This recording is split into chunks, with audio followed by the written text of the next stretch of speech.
mempersembahkan serial Sandiwara Radio Borobudur.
Sibuk menjalankan pekerjaan masing-masing.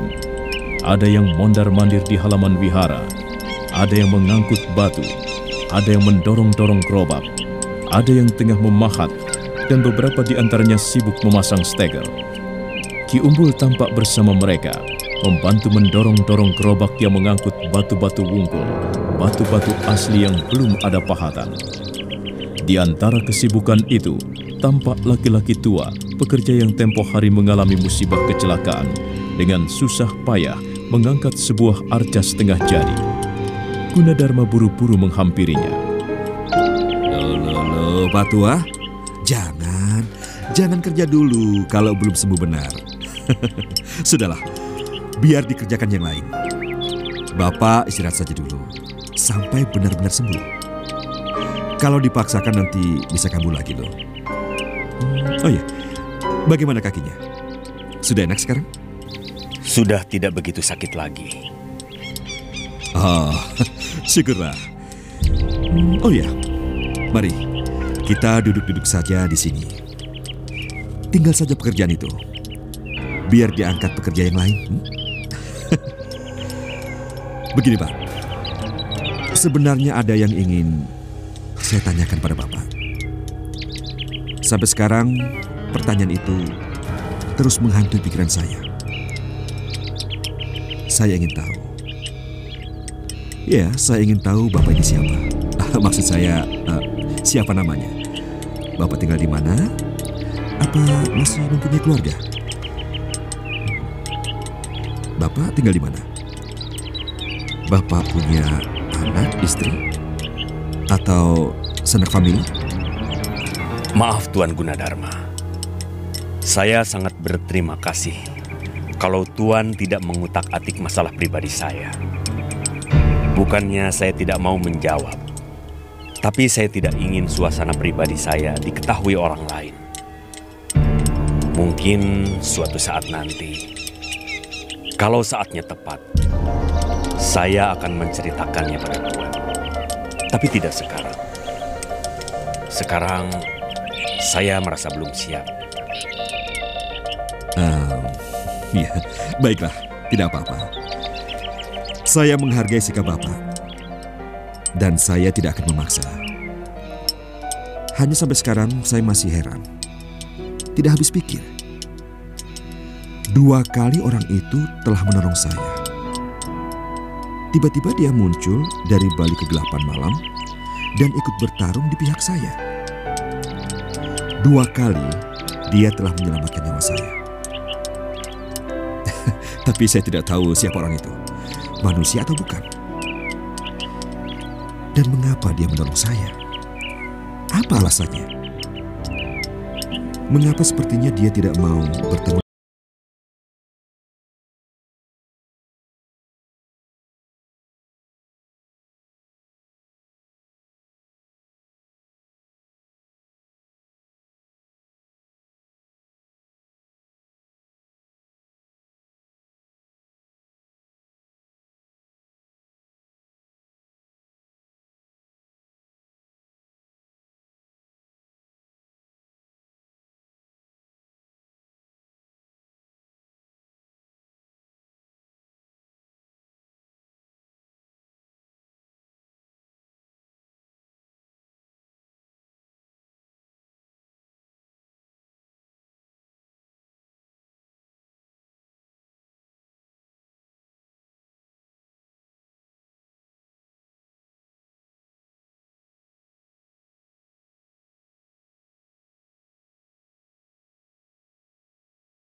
Bergegas datang menemui Gunadarma.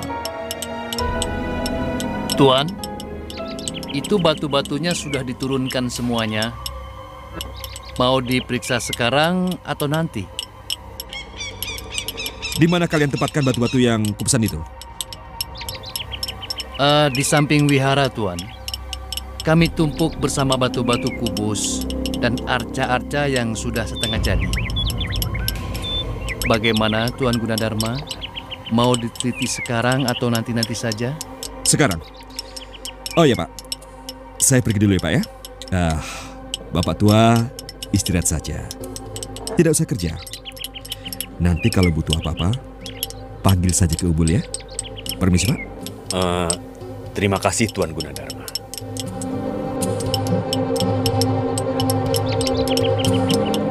Gunadarma bergegas melangkah diiringi juru ukir.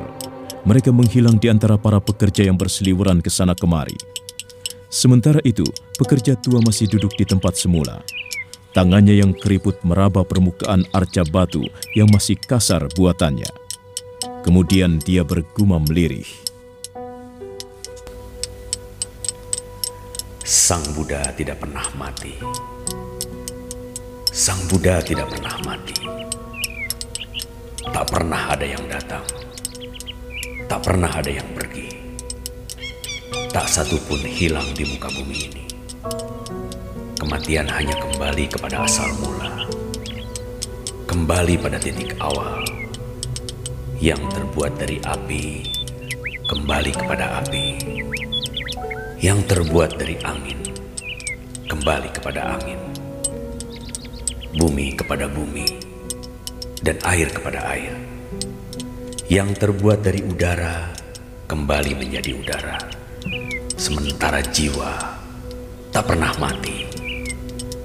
Sang Buddha adalah jiwa, dan Sang Buddha tidak pernah mati. Dia akan selalu bersatu dalam hati setiap insan di muka bumi. Sang Buddha tidak pernah mati.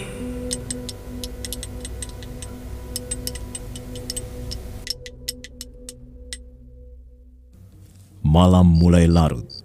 Rumah Puwadang sunyi senyap. Risang Janaka belum tidur. Luka-lukanya belum sembuh benar. Pemuda tampan itu berbaring di atas ranjang sambil merenungkan segala macam peristiwa yang pernah dialaminya berkaitan dengan persoalan perempuan. Tak lama Puwadang masuk, langsung mengambil tempat duduk di sudut ruangan. Tampaknya laki-laki setengah tua itu kecewa melihat kelakuan Risang Janaka. Ini peringatan keras untukmu, Risang Janaka. Mungkin yang terakhir. Jika kelakuanmu tidak juga berubah, entahlah. Ayah tidak tahu lagi harus bagaimana. Sebagai orang tua, ayah sudah berusaha keras mendidikmu agar bertingkah laku yang baik, punya akhlak yang baik, bisa memilih mana yang baik dan mana yang buruk. Tapi rupa-rupanya usahaku tidak begitu berhasil. Karena kenyataannya sampai malam ini kamu masih juga belum mau berubah. Kau masih juga ngawur. Semua nasihat ayah, segala petuah dari orang tuamu sendiri tidak pernah kamu kubris. Dan sekarang kamu kena batunya.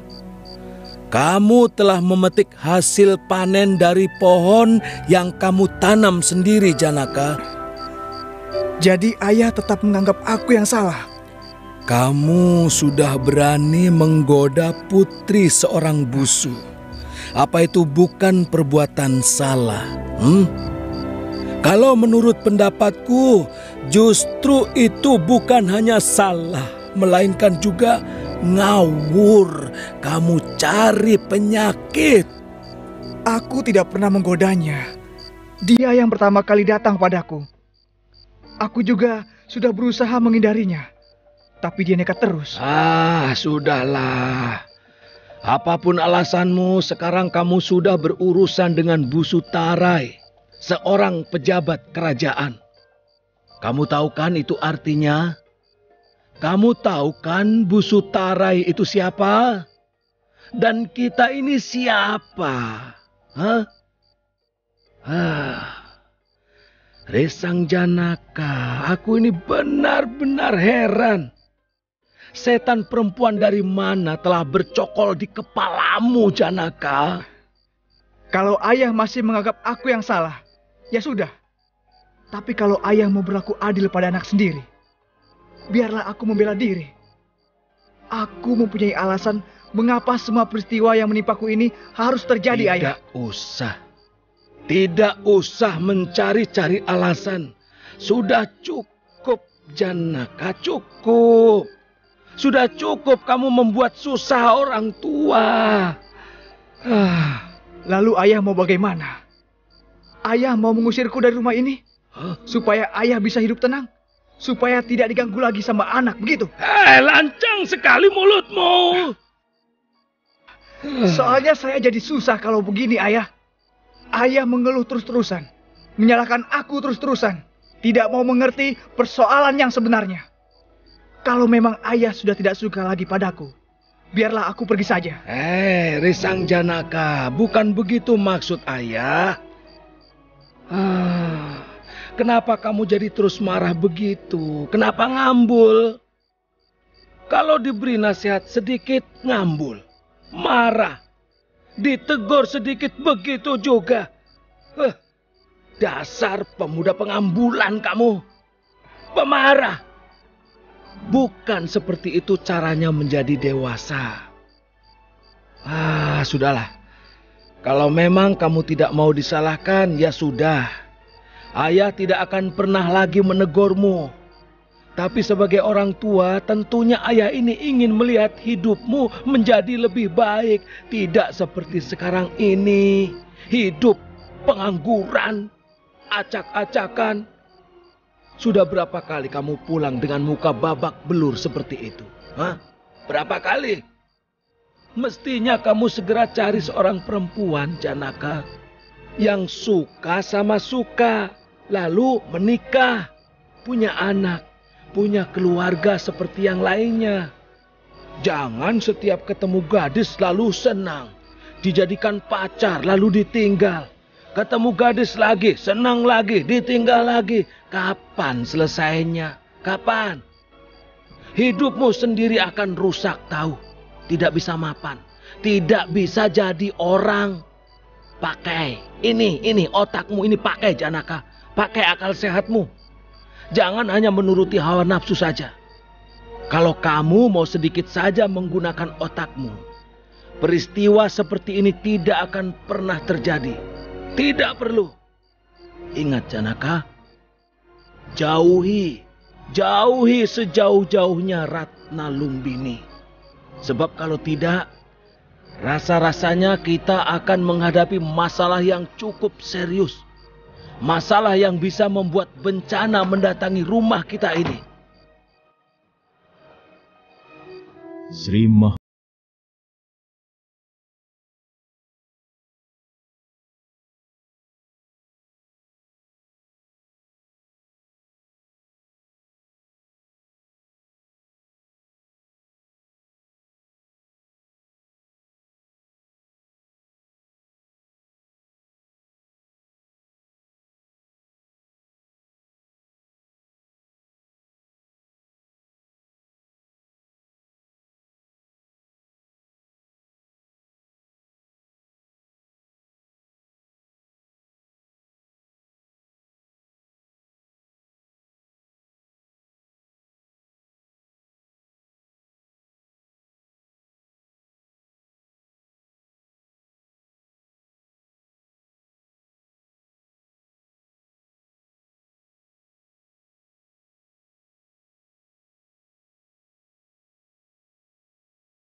Nah, bagaimana kisah selanjutnya? Saudara pendengar, silakan mengikuti terus serial Sandiwara Radio ini, Borobudur, dalam Cundrik Mataram. Sampai jumpa.